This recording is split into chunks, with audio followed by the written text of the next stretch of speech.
नमस्कार दोस्तों, आपका स्वागत है हमारे चैनल विचार वृद्धि पर। श्री शिवाय दोस्तों, 12 अगस्त 2024 के दिन यहां पर श्रावण महीने का सोमवार तिथि पड़ रही है दोस्तों। ये जो सोमवार है श्रावण महीने में पड़ने वाला सबसे बड़ा अष्टमी तिथि है, क्योंकि यह श्रावण महीने में पड़ रहा है, जिसका बहुत ही बड़ा और विशेष महत्व होता है। और ऐसा दिन पूरे साल में सिर्फ एक ही बार आता है। और दोस्तों, आप सभी लोग जानते हो कि 12 अगस्त श्रावण महीने का सोमवार तिथि का अगर सबसे बड़ा कोई उपाय है तो वह 7 चने की दाल वाला उपाय। तो दोस्तों, इस श्रावण माह के पहले सोमवार तिथि के दिन आप लोगों को इस 7 चने की दाल वाला उपाय को जरूर करना है। बहुत सारे लोग होंगे जिन लोगों ने इस उपाय को न किया हो, मतलब पूरा साल निकल गया और उन्होंने किसी भी दिन इस 7 चने की दाल वाला उपाय को न किया हो। पर दोस्तों, आपके पास एक आखिरी मौका बचा हुआ है, जो कि 12 अगस्त 2024 सावन महीने का सोमवार अष्टमी तिथि के दिन। तो इस दिन आप लोगों को इस वाले उपाय को जरूर कर लेना है। भले ही आपने पूरे साल भर अभी तक इस उपाय को ना किया हो, पर अगर आपने इस श्रावण महीने के सोमवार अष्टमी तिथि के दिन अगर इस वाले उपाय को कर लिया तो आपको इस उपाय को करने का वह फल मिलेगा जिसकी आपने कभी कल्पना भी नहीं करी होगी। इसीलिए आप लोग इस वाले उपाय को एक बार जरूर कर लेना, ताकि आप लोगों के हाथ से यह न जा सके और आपको इस उपाय को करने का फल मिल सके। दोस्तों, यह उपाय पंडित जी ने अपनी अभी की ही शिवा महापुराण की कथा में बताया है, जिस उपाय को आज हम आपको बहुत अच्छे से समझाने वाले हैं। इस वीडियो को देखने के बाद इस उपाय को समझने के लिए आपको कोई और वीडियो को देखने की जरूरत नहीं पड़ेगी। तो चलिए दोस्तों, उपाय को शुरू करते हैं। देखिए, यह श्रावण महीने के सोमवार अष्टमी तिथि के दिन यह इतना खास होता है, इतना महत्वपूर्ण होता है। देखा है, कभी कभी पूजा पाठ अनुष्ठान से जो मनोकामना पूर्ण नहीं होते, वह श्रावण महीने के दिन एक छोटे से उपाय करने से ही आपकी मनोकामना पूर्ण हो जाती है। और बहुत सारे लोगों ने इस उपाय को किया भी है और उनको इस उपाय को करने का फल भी जरूर मिला है। अगर आप लोग भी इस उपाय को करना चाहते हैं तो आप इस उपाय को पहले अच्छे से समझ लेना, सुन लेना, उसके बाद करना। आपको इस उपाय का फल जरूर मिलेगा। और इस उपाय को कर लेने से आपके घर में चाहे किसी भी तरह की दुख और क्यों ना चल रही हो, आपको उसका कारण भी नहीं पता है कि दोस्तों यह समस्या किस कारण से चल रही है। उसका कुछ भी कारण हो सकता है, जैसे कि दोष हो सकता है या किसी भी तरह का मंगल दोष भी हो सकता है।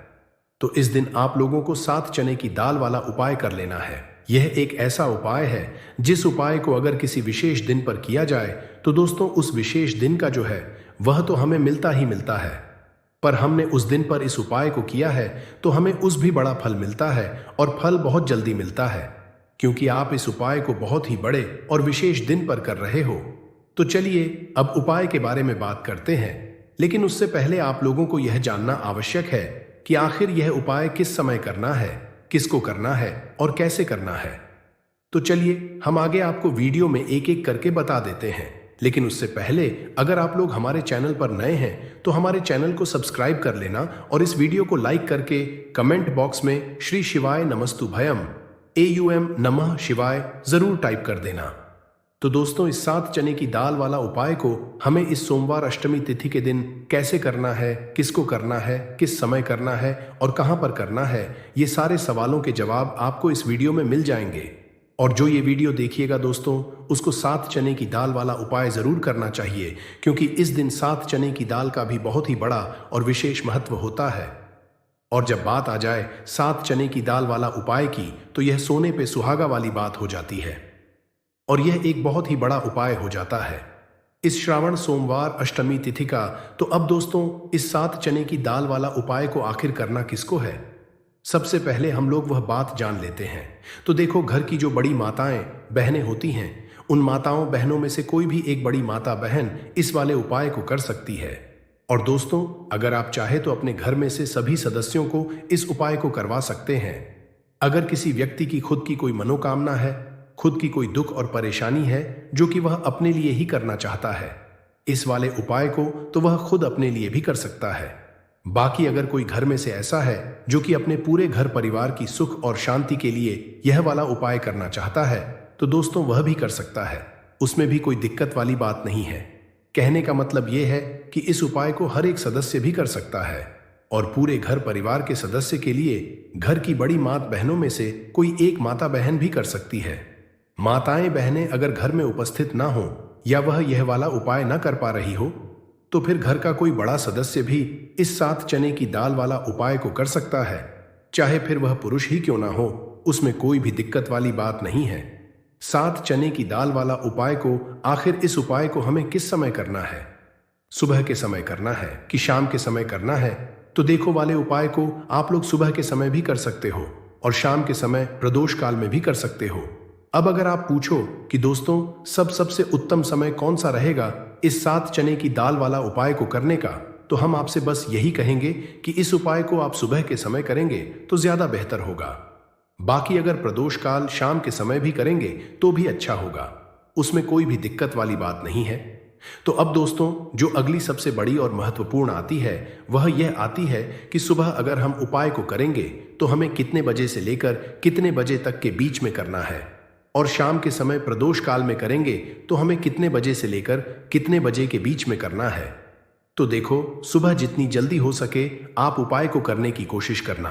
बाकी अगर किसी कारणवश लेट भी हो जाओ, थोड़ी देर भी हो जाए, तो 10 या 12 बजे तक भी आप उपाय कर लेना, पर 12 बजे से ज्यादा देरी ना हो, इस बात का ध्यान रखना। उसके बाद में दोस्तों अगर शाम के समय प्रदोष काल की बात करें, प्रदोष काल का जो समय होता है वह शाम के 6 बजे से शुरू हो जाता है।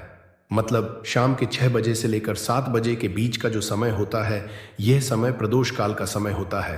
पर अभी जो मौसम चल रहा है इस मौसम में जो है शाम बहुत देरी से होती है, तो आप इस उपाय को 7 या 8 बजे के बीच में भी कर सकते हो। मतलब शाम के 6 बजे से रात 8 बजे के बीच में आप कभी भी इस वाले उपाय को कर सकते हो, उसमें कोई भी दिक्कत वाली बात नहीं है। देखो हम सभी जानते हैं कि अभी सावन मास का पवित्र महीना चल रहा है और सावन मास के पवित्र महीने की अष्टमी तिथि सोमवार के दिन पड़ने वाली है। यह आखिरी अष्टमी तिथि है जो कि 12 अगस्त के दिन पड़ने वाली है। तो इसीलिए 12 अगस्त को सोमवार के अष्टमी के दिन करने वाले 3 माह उपाय के बारे में हम आपको बताने वाले हैं। ये तीनों उपाय आप सोमवार की अष्टमी के दिन कर सकते हैं। बहुत ही प्यार से उपाय होने वाले हैं। तो 3 महा उपाय के बारे में हम बात करते हैं, तो बिल्कुल एक एक करके हम सारे उपाय को समझेंगे। जैसा कि हमने आपको बताया कि 7 चैन की दाल वाला ये उपाय है। इस उपाय को आपको करना है अष्टमी के दिन। देखो क्या क्या सामग्री लेनी है, पहले ये समझ लो।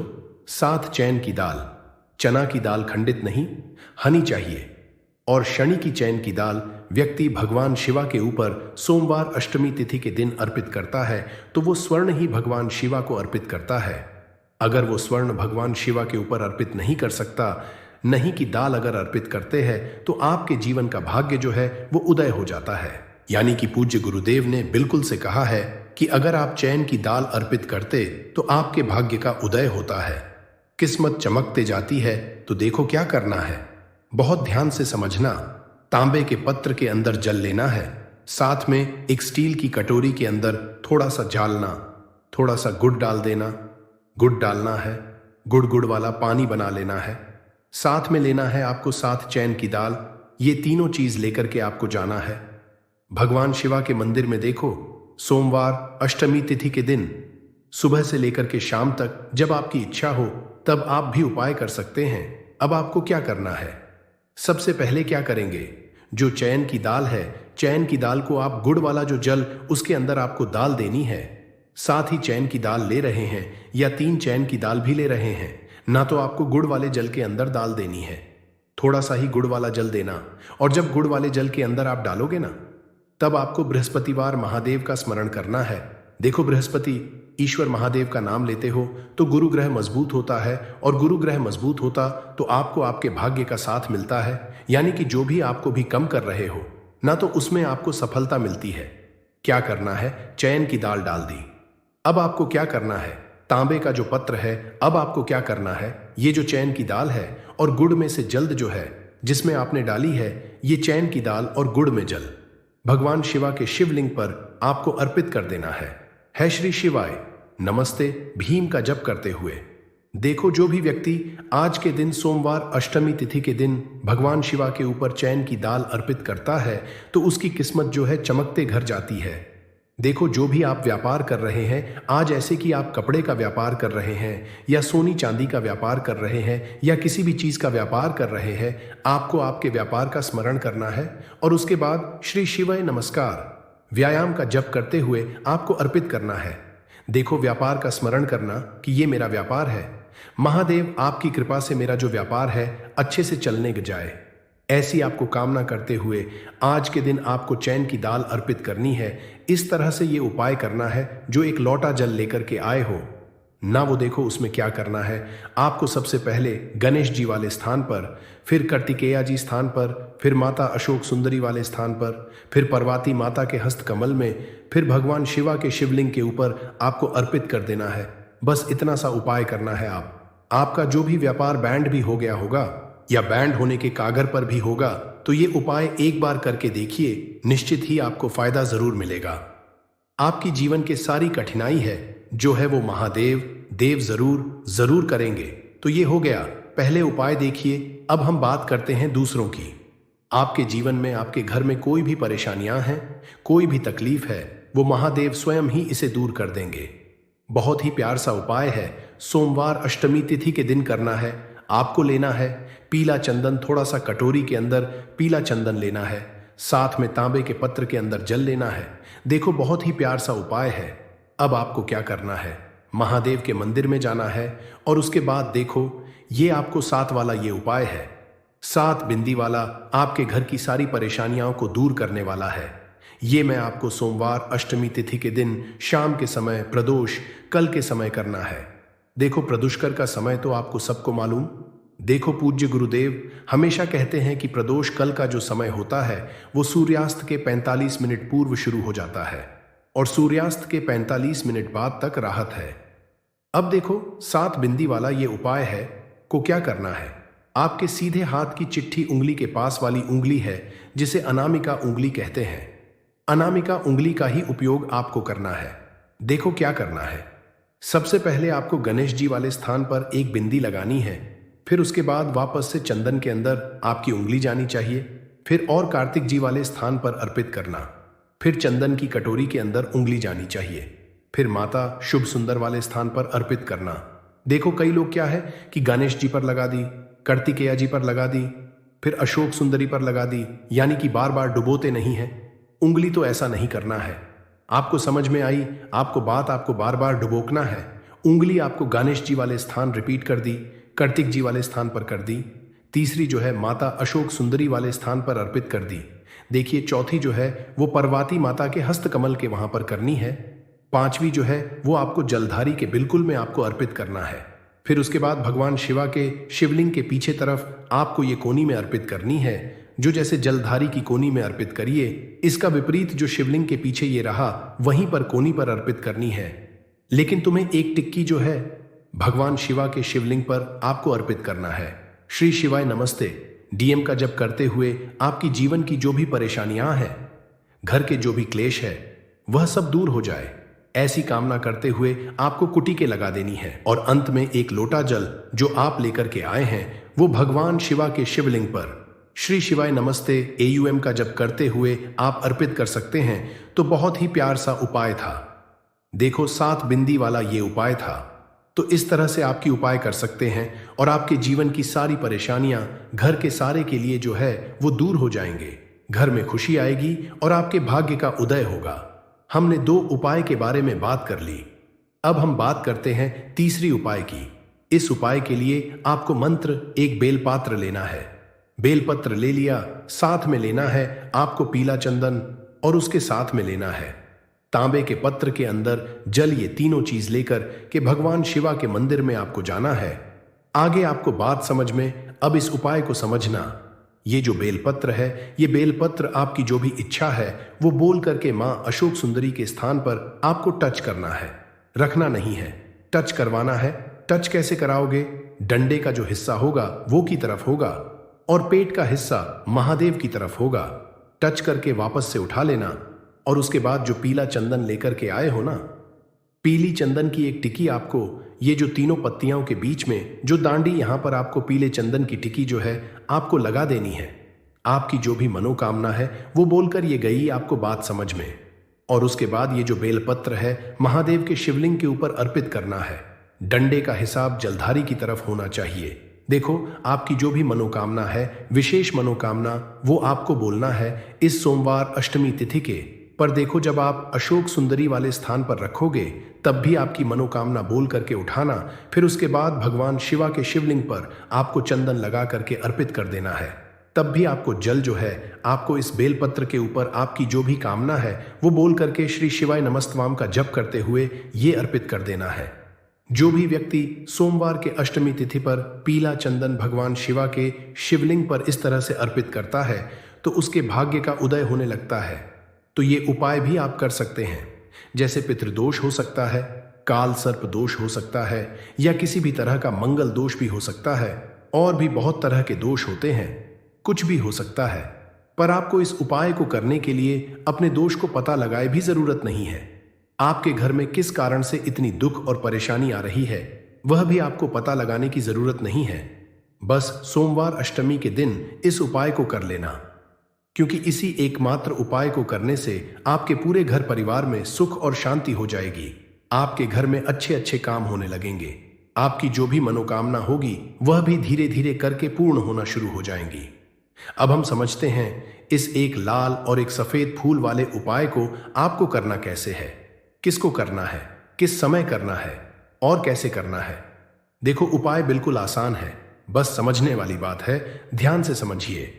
उसके बाद ही आप लोग जो है इस उपाय को जरूर कीजिएगा। सबसे पहली चीज हम लोग ये समझते हैं कि इस एक लाल फूल और एक सफेद फूल वाले उपाय को इस आने वाली सोमवार अष्टमी के दिन किसको करना है। तो देखिए, इस उपाय को घर के सभी सदस्यों को करने की बिल्कुल भी जरूरत नहीं है। घर में से कोई एक मुख्य बड़ा सदस्य ही इस उपाय को करेगा तो उस घर परिवार के सभी सदस्यों को इस उपाय को करने का फल मिल जाएगा। पर वो बड़ा सदस्य कौन होगा, कौन मानव इस उपाय को करेगा? तो यहां पर देखिए, हम आपको बता दें, घर की जो बड़ी माताएं बहनें होंगी, घर की बड़ी माताओं बहनों में से कोई भी एक माता बहन इस वाले उपाय को कर सकती है। अपने पूरे घर परिवार के लिए घर में सभी सदस्यों को इस उपाय को की जरूरत नहीं है। मात्र घर की जो बड़ी माताएं बहनें हैं उनमें से कोई भी एक माता बहन इस वाले उपाय को करेगी तो उसके घर परिवार के पूरे सदस्यों को इस उपाय का फल मिलेगा। अगर किसी कारणवश माताएं बहनें घर में उपस्थित ना हो या वो इस उपाय को ना कर रही हो, कुछ दिक्कत हो, तो दोस्तों उस जगह पर फिर घर का कोई बड़ा मानव भी इस उपाय को कर सकता है। माताओं बहनों के कहने का मतलब ये था कि माताएं बहनें घर की लक्ष्मी हैं। जब घर की लक्ष्मी कोई उपाय करती है तो निश्चित ही भगवान शिव जी बहुत जल्दी प्रसन्न होते हैं और उपाय का फल में बहुत जल्दी और बहुत बड़ा करके भी यहां पर देते हैं। तो आप लोग ये बात समझ गए होंगे। अब हम ये बात समझते हैं इस वाले उपाय को हमें करना किस समय है। एक लाल फूल और एक सफेद फूल वाले उपाय को हमें सोमवार के दिन करना किस समय है। तो देखिए, इस उपाय को करने का जो समय है सुबह का समय भी है और शाम का समय भी है। अब देखिए, यहां पर हम मुख्य रूप से सुबह का समय नहीं, क्योंकि देखिए ये जो काल अष्टमी तिथि है और आप सभी लोग जानते हैं अष्टमी के का प्रदोष काल का मतलब शाम का जो समय होता, इस दिन भगवान शिव जी का सबसे प्रिय दिन होता है। तो आप लोग इस एक लाल फूल एक सफेद फूल वाले उपाय को सुबह के समय भी कर सकते हो और शाम के समय प्रदोष काल में भी कर सकते हो। सुबह के समय अगर कर रहे हो तो 10 या फिर 11 बजे तक भी अगर उपाय करोगे तो भी आपको उपाय का फल मिलेगा।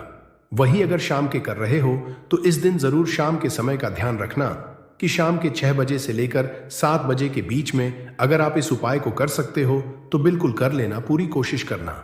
पर अगर किसी कारणवश इस समय के बीच में ना कर पाओ तो रात 8 बजे तक भी अगर आप उपाय को करोगे तो आपको उपाय का फल जरूर मिलेगा।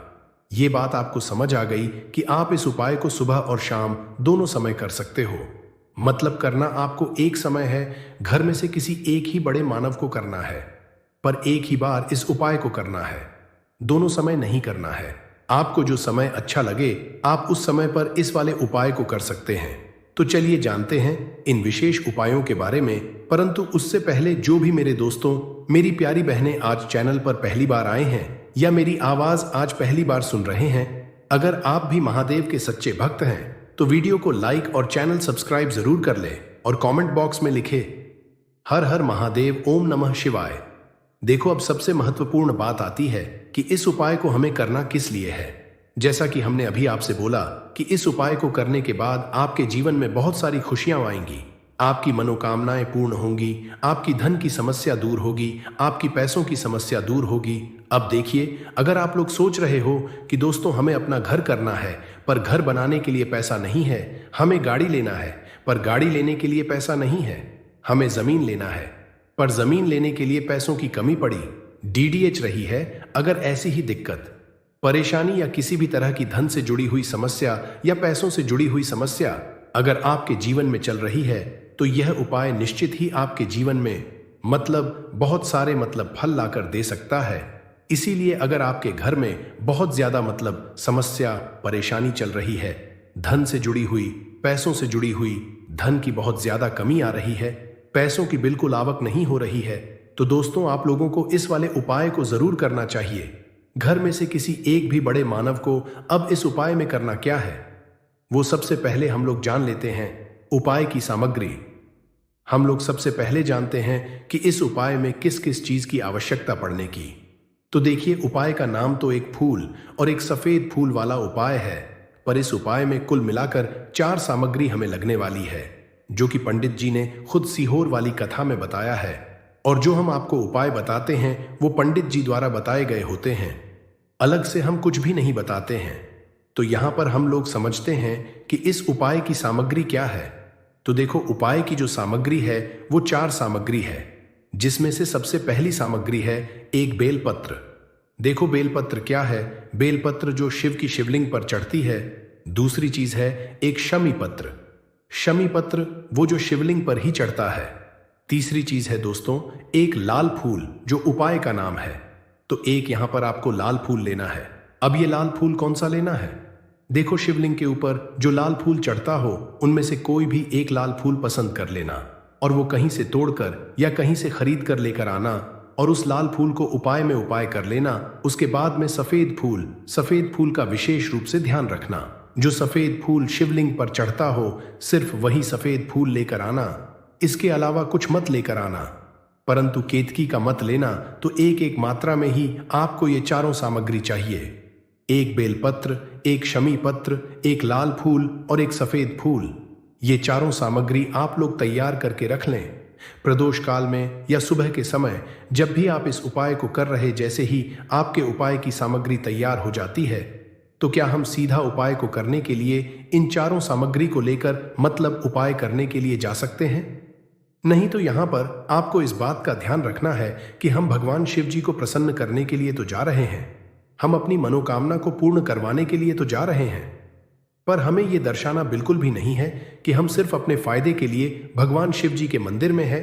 इसलिए हम इस उपाय को करने के साथ साथ में भगवान शिवाजी की पूजन अर्चना के लिए कुछ सामग्री भी जरूर लेकर जाएंगे। जैसे कि सुबह के समय अगर आप उपाय को कर रहे हो, इस एक लाल फूल और एक सफेद फूल वाले उपाय को, तो दोस्तों सुबह के समय आपको एक लोटा जल लेकर जाना है। जो लोग प्रतिदिन शिव जी के मंदिर जाते हैं, पूजन अर्चना करते हैं, जल चढ़ाते हैं, फूल बेलपत्र सब कुछ चढ़ाते हैं दोस्तों, वो अपनी अर्चना वैसी की वैसी ही करना। बाकी जो सिर्फ उपाय को करने के लिए जा रहा है, जो कुछ भी लेकर नहीं जा रहा है, उसे कम से कम एक लोटा जल अपने घर से जरूर भर कर लेकर जाना। अगर आप उपाय को कर रहे हो, क्योंकि इस वाले उपाय को आप भगवान शिवाजी की पूजन अर्चना करने के बाद ही करना। वही अगर बात करें शाम के समय की, अगर कोई मानव शाम के समय प्रदोष काल में इस वाले उपाय को कर रहा है, तो दोस्तों आप मात्र एक घी का दीपक तैयार करना है। ये बात हम हमेशा बोलते हैं, शाम के समय प्रदोष काल में कोई कर रहे हो ना, तो दीपक का विशेष महत्व होता है। अष्टमी के दिन का प्रदोष काल में जो भी मानव दीपक जलाता भगवान शिवाजी के मंदिर में, दोस्तों उसके जीवन से सारी दुख और परेशानियां भी दूर होती हैं। तो दोस्तों इस दिन दीपक का विशेष रूप से ध्यान रखना। आप लोग अगर आप इस उपाय को शाम के समय प्रदोष काल में कर रहे हो, ये जो दीपक आप लोगे ये आटे का लोगे। जो आटा आप घुन दोगे उसके अंदर कुछ भी मत डालना, मात्र साधा आटा लगाकर उसे तैयार कर लेना और एक मीडियम साइज का दीपक तैयार कर लेना। वो दीपक ना ज्यादा छोटा हो ना ज्यादा बड़ा हो। उसके बाद में दीपक आपका तैयार हो जाए तो इसके अंदर जो बत्ती रखोगे वो गोल बत्ती रखोगे। देखो गोल बत्ती भी 2 तरह की होगी, एक बाजार की और एक घर वाली। तो कोशिश करना अपने घर जो रुई रखी हुई है उस रुई से आप लोग एक गोल बत्ती अपने ही हाथों से बनाओ। उपाय का फल अच्छा मिलता है। भगवान शिव जी जल्दी प्रसन्न होते हैं। जब हम किसी भी उपाय को अपने हाथों से परिश्रम करके तैयार करते हैं तो आपको उस दीपक के अंदर एक गोल बत्ती रख देनी है। इसके अंदर जो चीज आप लोग डालोगे वो डालोगे, लोगे वो डालोगे। शुद्ध देसी गाय का घी। इस बात का विशेष रूप से ध्यान रखना, क्योंकि भगवान शिव जी का से प्रिय दिन और प्रिय समय पर हम लोग इस वाले उपाय को कर रहे हैं। तो थोड़ा सा शुद्ध देसी गाय का घी इतना डालना कि वो दीपक कुछ समय तक चल सके। न बाजार वाला मिलावटी घी डालना, न भैंस का घी डालना। शुद्ध देसी गाय का घी आपको ढूंढने में थोड़ी मेहनत लगेगी और महंगा भी मिलेगा, पर गाय के घी से भगवान शिव जी प्रसन्न होते हैं और उसी शुद्ध देशी गाय की घी से घर में बरकत भी बनी रहती है और हमारे घर में सुख शांति भी बनी रहती है। इसलिए इस शुद्ध देशी गाय का घी को अपने घर में हमेशा रखा करो। वो भगवान शिव जी के कार्यों में भी उपयोग में आता है और उपायों में भी हम लोग उपाय कर सकते हैं। तो यहां पर आपकी सारी तैयारियां हो चुकी हैं। उपाय को करते समय शुद्धता का विशेष रूप से ध्यान रखिएगा। सुबह कर रहे हो तो दोस्तों, सुबह तो आपको स्नान करना ही करना है। बाकी शाम को कर रहे हो तो शाम को मात्र हाथ मुंह धोकर आप लोग इस वाले उपाय को कर सकते हो। कोई दिक्कत वाली बात नहीं है दोस्तों। उपाय की पूरी सामग्री तैयार करके और पूजन सामग्री लेकर आपको भगवान शिव जी के मंदिर पहुंचना है, जो आपके घर के पास में हो, जहां पर शिवलिंग विराजित हो, शिवालय हो, वहां पर आप लोगों को पहुंचना है। और जैसे ही आप भगवान शिवाजी के मंदिर में पहुंचते हो, वहां जाकर ही उपाय शुरू नहीं करना है। पहले आपको भगवान शिवाजी की पूजन अर्चना करना है। पूजन अर्चना कैसे करोगे? सुबह के समय गए हो तो लोटा जल वगैरह जो भी पूजन सामग्री लेकर गए हो, उससे पहले पूजन सामग्री आप लोग पूजन भगवान शिवाजी की कर लो। जो मानव सिर्फ एक लोटा जल लेकर गए हैं, वो शिव जी की शिवलिंग पर मात्र एक लोटा जल एक धारा से धीरे धीरे करके चढ़ा लो। अपनी पूजन अर्चना आप लोग जो है पूरी कर लो। पहले उसी के बाद अगर आप शाम के समय कर रहे हो तो पहले जाकर बैठना है। भगवान शिवाजी के शिवलिंग के पास में आप जो दीपक तैयार करके लेकर हो, उस दीपक को पहले जलाना है। ये जो दीपक आप लोग जलाओगे ना, ये किसी और की माचिस से मत जलाना। अपनी ही माचिस अपने ही घर से लेकर आना और इस दीपक को अपने ही माचिस से जलाना। अगर आपने मंदिर की माचिस या किसी और की माचिस ले ली, इस उपाय को करने में इस उपाय का फल उस मानव को भी बहुत मिल जाएगा। इस बात का ध्यान रखना, अपने घर से अपनी ही माचिस लेकर जाना और इस दीपक को जलाना। दीपक को जलाने के बाद भगवान शिव जी की शिवलिंग के पास में रख देना। शिवलिंग के इतना पास में मत रखना कि भगवान शिव जी को आंच लगे। थोड़ी सी दूरी बनाकर ही जो है इस दीपक को शिवलिंग के पास में आप लोग रख दीजिएगा। अब जैसे ही आपकी पूजन अर्चना हो जाती है, भगवान शिव जी के शिवलिंग के सामने या आसपास कहीं पर भी बैठ जाइए उपाय को करने के लिए। और उपाय को करने से पहले आप लोग अपनी वो चारों पूजन सामग्री निकाल लीजिए। उपाय की जो सामग्री है वो निकाल लीजिए। भगवान शिवाजी के शिवलिंग के ऊपर एक माता अशोक सुंदरी जी का स्थान देख लीजिए। माता अशोक सुंदर जी का जो स्थान होता है वो जलाधारी के ऊपर होता है। जलाधारी के बिल्कुल बीचों बीच में होता है। आप लोगों ने देखा भी होगा, शिवलिंग की जलाधारी होती है। जलाधारी के बिल्कुल बीचों बीच का जो स्थान होगा वो माता अशोक सुंदर जी का स्थान होगा, क्योंकि यहीं पर हमें ये जो है उपाय को करना है। सबसे पहली चीज, अब हम उपाय को करना शुरू करते हैं। आप सबसे पहले पनी एक बेलपत्र उठा लो। एक बेलपत्र को आपको माता अशोक सुंदरी जी वाले स्थान पर सबसे पहले समर्पित करना है। बेलपत्र की डंडी का मुख होगा जलाधारी की तरफ, जहां से जल बहता है और नीचे गिरता है, और बीच वाली बड्डी पत्ती का मुख शिवलिंग की तरफ होगा। इस तरीके से आपको इस बेलपत्र को माता अशोक सुंदरी जी वाले स्थान पर समर्पित कर देना है। उसके बाद में अपनी एक शमी पत्र उठा लो जो आप उपाय के लिए कर आए हुए हो।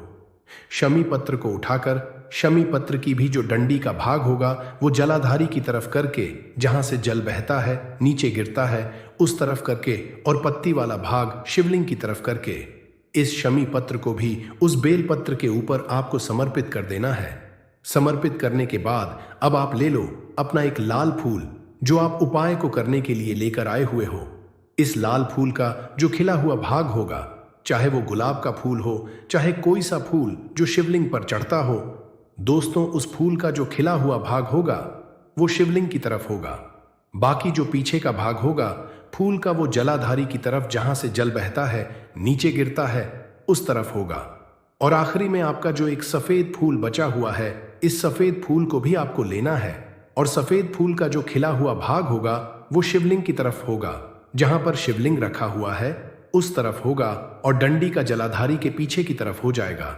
मतलब जो जहां से जल बहता है और नीचे गिरता है, जब आप लोग एक बेलपत्र, एक शमी पत्र और एक लाल फूल, एक सफेद फूल चढ़ा रहे हो, तो उस समय आप लोगों को कंटा भगवान या कंटा चाकरा का नाम लेते हुए ही जो है इस उपाय को करना है और भगवान शिवाजी और नारायण जी का स्मरण करते हुए ही इस उपाय को आपको करना है। तो जब भी आप एक बेलपत्र, एक शमी पत्र, एक लाल कर एक कमी हो रही है, जो भी दुख और समस्या परेशानी चल रही हो, आपको अपनी वह दुख और परेशानी जो है भगवान शिव जी से उपाय को पूरा करने के बाद वहीं पर पास में बैठकर बोल देना है। हाथ जोड़ के आंखें बंद करके अपनी परेशानी और श्री शिवाय नमस्तु भीम का जाप करना है। तो टिप्स के माध्यम से बताएंगे कि अमर बेल अगर आपने खा ली तो समझो आप सामने वाले की आवाजें निकालें। दोनों पार्टनर पसीने में हो सकते हैं। दोस्तों, इसमें बहुत सारे चमत्कारी गुण पाए जाते हैं। कई तरह की विभिन्न तरह के यह बीमारी को ठीक करने का काम करते हैं और अगर अध्यात्म की दृष्टि से देखा जाए तब भी यह बहुत सारे हमें चमत्कारिक लाभ प्रदान करते हैं। और इसकी खास बात यह, जीस भी पेड़ पर लिपटी होती है, उसकी समस्त शक्ति को अपने अंदर समाहित कर लेता है, खींच लेता है और यह उसी पेड़ के अनुरूप आपको फल प्रदान करते हैं।